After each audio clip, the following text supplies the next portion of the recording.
Welcome back, guys. Mindful GM over here. This is End Zone Fantasy. Another episode. Really excited about this. Quick question of the day: how many fantasy leagues did you guys do? And what type of fantasy leagues? So were they full PPR, half PPR, Fab? Let me know in the comments exactly what you guys enjoy about the NFL season and doing fantasy football, and also how many leagues you guys are in this year. Coming up, we have our injury report. Take a look at some of the guys that are injured. Keep an eye out for them. Give you those news updates. We have our Thursday night football game coming up in less than under an hour. Waiver wire as well. Who to watch, who you should be targeting after the injuries that happened this last week. As well as our cover and open range wide receiver and cornerback matchups. So very excited to show you guys this. This is a little bit in detail who your wide receivers are going to be matched up with and who has the best chance to go off this week as well. And that's all thanks to the Shadow Report cheat sheet by Mike Clay. You can check that out in the ESPN article. Great tool to use for your wide receivers on who to start, who to sit, and who's going to have the best opportunity to help your team win. All right, well, let's get into it.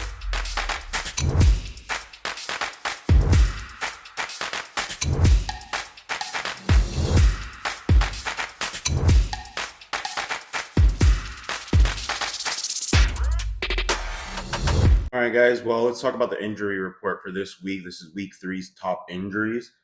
I know injuries aren't the funnest thing to hear about, but they are viable information to help you pick up something in the waiver wire or decide what you want to do with that player. Same as myself, and we're going to start off with him. I had him in a league. Joe Burrow suffered that grade 3 turf toe, does require surgery. As far as Zach Taylor has said, the head coach of the Bengals, he's out for the IR. So essentially, he's out for 4 weeks. They're really keeping it short. They don't want to say, hey, we're not counting him out for the year. Kind of depends on, I think, where the Bengals are positioned in, contention or have a run at a playoff chance. So I'm not too sure about when he'll be back. I did personally drop him for my league, and I know he was one of the highest drop players as well, according to ESPN and sleeper leagues. I dropped him just because I was not gonna wait for him to possibly come back and get to his true form. This has been in the last 3 seasons. This has been the second time I've gotten Joe Burrow in one of my fantasy leagues, and he has been injured. Sucks that the league last year that I was in, I didn't pick up Joe Burrow. Instead, I actually got a better one in Lamar Jackson, but this year I did have Joe Burrow. So I did drop him. And one thing I actually did have to do as well is look at the waiver wire because I had Brock Purdy as my backup. So 2 quarterbacks injured in one of those leagues. I had to make a decision, which is why when we get into the waiver wire, I will let you know who I picked up and why I think he is a waiver wire pickup in this week's waiver wire run. As well as moving on to the Brock Purdy injury, most likely going to be out for week 3, they said, with that shoulder and toe injury. He is as well dealing with that turf toe, but they're more concerned about planning for Purdy to be back within 2 to 5 weeks. So plan on him being out for your week 3 lineup. And we actually have a lot of quarterbacks in this run for the injury report. So next one is Jaden Daniels, dealt with a knee sprain. Currently looks day to day. Watch if he's practicing, if he's limited, if he's full go. Keep an eye out for those reports because those will be viable informations to know if he's going to play. They're not in a rush to really play him just because it is week 3 turnaround. So we aren't really too worried about how many games. It's just when he will be back and how soon. So plan on him possibly missing this game, but we won't know any further news until we get later on into the week. Aaron Jones was put on IR as well, so he'll be out for at least 4 weeks, dealing with a hamstring injury. seems like Aaron Jones is always dealing with a hamstring injury, and he does miss a few games or a significant amount of time due to that hamstring injury. So he was placed on IR. If you guys do have Aaron Jones, just put him in the IR section of your leagues. I would hold on to him, not drop him, because he is still viable in that passing game when he comes back. Hopefully, Kevin O'Connell will beef up that offense to where they're producing more points. Get help for JJ McCarthy, which he will be out as well. He's going to be dealing with another injury that will sideline him, and we'll have Carson Wentz starting in this week 3 lineup with the Vikings. So keep an eye out for your Aaron Jones to see when he'll be back, how serious the injury is, as well as JJ McCarthy, same thing. They're expecting just for JJ maybe a couple weeks at most, but Aaron Jones was put on IR. Brock Bowers still dealing with the knee injury. I have Brock Bowers in my league. Watching that Monday night game was pretty sad to say they didn't use Michael Mayer as much as I thought they would due to the Brock Bowers injury, but he is limited in practice. I just checked in on that yesterday. He was limited in practice. So at least he is getting those runs in, but keep an eye out for the posts as well through ESPN, Twitter, all the fantasy leagues you guys have. You guys have a report. Go check those out for your players because it is viable information. As well as who just got added to the injury report, Lad McConkey. He's dealing with an injury. I believe it was a knee sprain. So they're really watching that. They are playing the Broncos this week. Myself, I do have Lad McConkey. And I actually did offer a trade Lad McConkey for Alvin Kamara. Just at the projected rate that we're going with Lad in this passing game, Keenan and Quentin Johnston, they're not going anywhere, it seems like. So I'm not as high on Lad as I was. I think he's going to be still a great player, good fantasy target to pick up or look at in your starting lineup. But I'm there with Lad McConkey for sure. I did offer him for a trade for Alvin Kamara. I do need to beef up that running back group that I have, especially I did pick up Amari Hampton, and he's my RB2. So we aren't too happy with his production. So I am looking in another direction, possibly Alvin Kamara. If I can get him for Lad McConkey, I think that's a win. Justin Fields suffered a concussion in week 2. He will be out as Tyrod Taylor will be the starting quarterback. So we're going to see.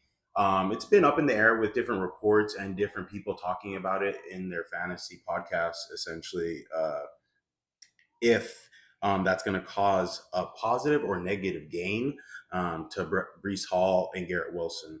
I think for Breece Hall, he will be okay. I think last week was just a dud week.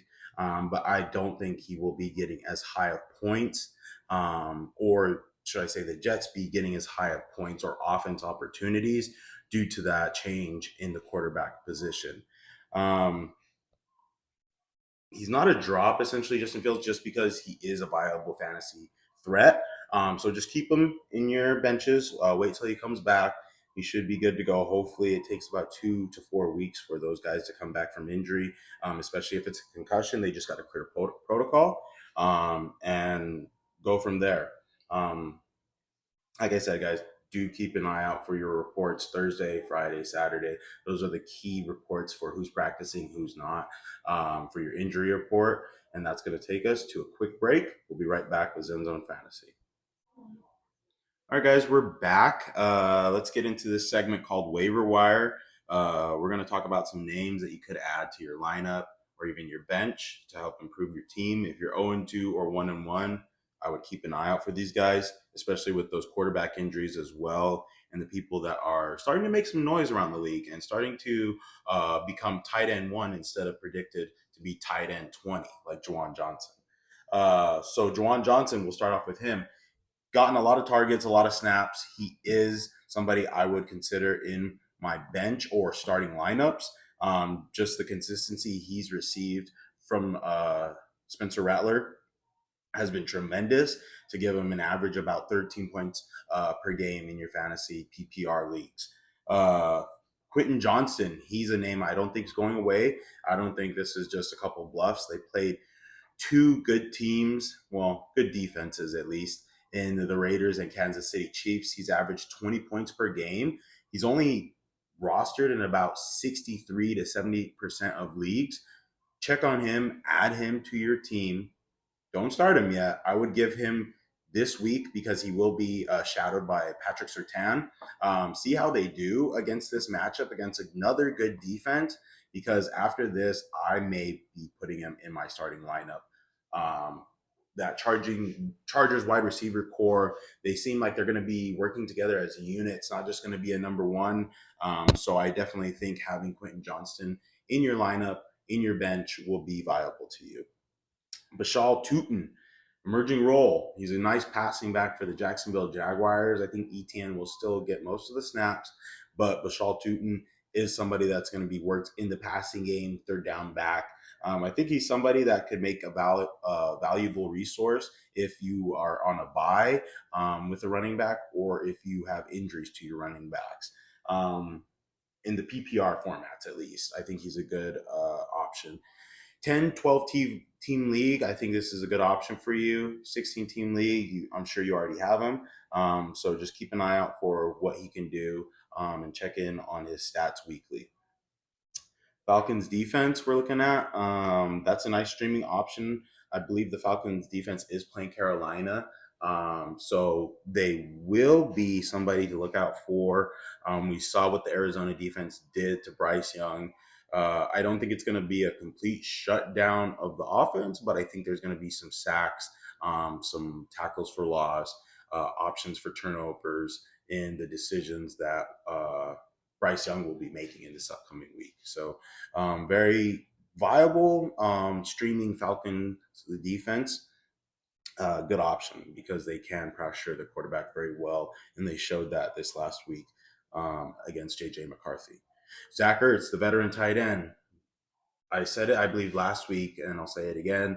Pick him up on your team because he will be a nice bench option or even a starting option due to if you have Evan Ingram as your starting tight end. A lot of people waited for Evan Ingram. I would pick up Zach Ertz, pick him up. He is a viable option. And then, of course, Danny Dimes. All the quarterback injuries we've had, I had to pick him up as well. He's rostered in about 64% of leagues. So you do have an option to pick up Danny Dimes. I would if you had Brock Purdy as your starting quarterback, Joe Burrow, or you just picked up one quarterback, as I did in one of my leagues. But I do have Bo Nix in that league, so I'm not too worried about picking up Daniel Jones in that league. But like I said, the last league I was in, Brock Purdy, Joe Burrow, those were my two quarterbacks. I had to let Joe Burrow go due to the injury. And I picked up Danny Dimes. He will be starting for me this week. They are playing the Tennessee Titans, which is a good defense, but I still think he's going to get the run. He's still going to get a lot of passes due to him playing the Broncos defense. I think that shows me that he's something that could be a starter for the foreseeable future. Keep an eye out for him and add him to your roster for sure. I think he'll help you out. Iffy waivers. These are going to be some names that are possibly keep an eye out for, see if somebody rosters them. A few people did in other leagues that I'm in. It's Troy Franklin and Wan'Dale Robinson. After that big game that Wan'Dale Robinson had, people are really, I think, jumping the gun on him. I would wait a couple weeks just to see if it is consistent in the production. I don't believe Russell Wilson's going to throw 450 yards a game. So Wan'Dale Robinson and Troy Franklin. Troy Franklin has been getting consistent touches, consistent targets. They like to work him because he is a good tool wide receiver in the sense of doing the handoffs or just the quick play action plays as well. So he did get a lot of work in this last game. Troy Franklin, I believe he's only rostered in about 10% to 15% of leagues. Check him out. He might be a viable option for you as a flex option in that 10 to 12 team league.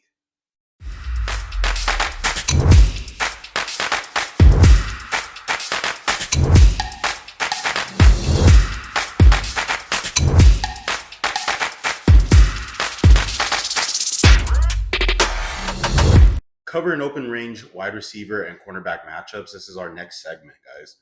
The scouting piece for this week will focus on who's shadowing, who plays on defense, who's going to be their best opportunity to be in your starting lineup, or who's somebody that's going to be in your bench. And we're going to just go off the highest percentages. Like I said, this column is from Mike Clay in the ESPN Fantasy Leagues. Check him out. It's on ESPN.com. For this first matchup, it's going to be Keon Coleman tonight. He's supposed to be shadowed by Storm Duck. However, he is out with an injury. So that is somebody that I would start for this week. He does have the best matchup for targets and fantasy points. Keon Coleman. We got Tedero McMillan as well. He will be shadowed by AJ Terrell. However, he does have a high target share in the amount of receptions and targets he gets. So I think he is a viable start this week. I have him in a couple of my leagues, and I will be starting him this week. As well as we got Rome Odunze with a 20% target rate matchup. He will be playing against, and let me get that for you, Dallas's defense, which zones 86% of the time. So Rome Odunze, I would keep in your lineup as a lock for this week. We got CD Lamb, of course, high target share, will be a high volume. They're playing Chicago, so he will be lined up with probably Tyreek Stevenson, which I don't think will do anything for him. And then we got our Denver Chargers lineup. Quentin Johnston is going to be shadowed by Patrick Surtain. So maybe lean away from him this week. Look at Keenan Allen, Lad McConkey as somebody that you could put in your starting lineups. The Denver defense is pretty elite. However, they did target Patrick Surtain in about, I think, 8-9 targets towards Patrick Surtain. Daniel Jones threw that way, and they did give up a lot of points. So it could be an option. The way the Chargers offense has been playing as well, they're just passing the ball, throwing it, not producing a lot of rush yards. I think the Chargers wide receiver core, Keenan Allen, Lad McConkey, starters.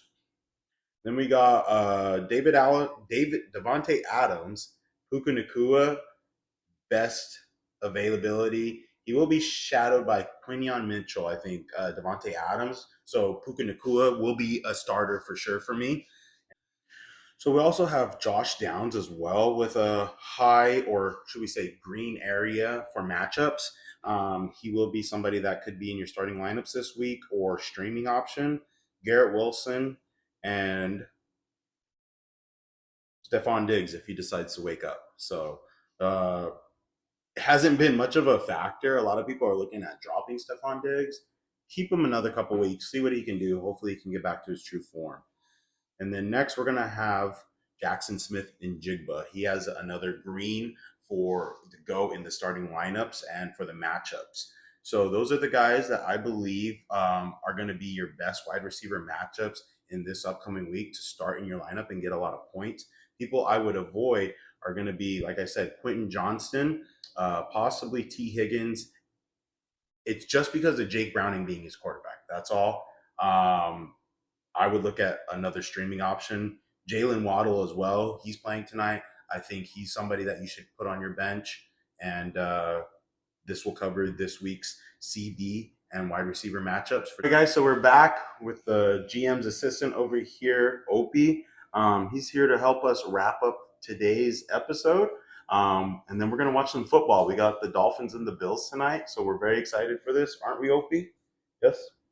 And so he's going to do great with me in watching the game and giving me the comfort to celebrate the wins and losses for this game. So just to wrap up this week's episode, we did talk about some injuries, Burrow, Purdy, Justin Fields, as well as some waiver wire pickups for Daniel Jones, Bashal Tootin, Jawan Johnson, and that Falcons defense to stream. And then as well, if you guys need that cheat sheet, I can get it to you. Please like, follow, and subscribe. It really does help out the channel, helps out Opie as well to keep in check and make sure he's getting all the best sniffs and all the best news that he can find to help us win this year's fantasy football. For everybody in the help, Sideline Sage over here in production, really helpful. And then we got our scout Kovu, who's checking everything out and making sure we're ready for this week's lineup locks. Other than that, guys, this is Zen Zone Fantasy, Mindful GM, GM's assistant Opie. We'll see you next time. Thanks for tuning in.